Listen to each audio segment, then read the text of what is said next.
Kumukulo tayo ng tubig. Lagyan natin ng sibuyas, kamatis, tsaka bawang. Lagyan ko na ng asin yan. Kumukulo na siya. Kumukulo. Lagyan natin ng kalabasa. Kalabasa. Kalabasa.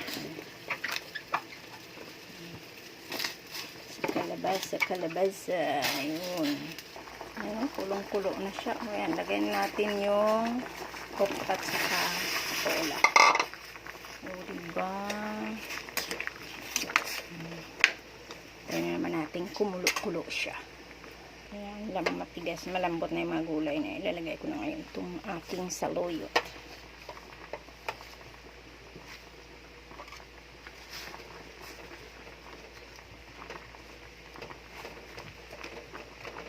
Ganyan lang. Nagsaka kayo kung bakit yung ulam ko walang sahog. No? Ngayon, ito, ibang-iba yung sahog niya. Sinakita ko lang ito sa rep. Wala talaga akong binili yung pansahog niya. Kaya ngayon, ilalagay ko ang kanyang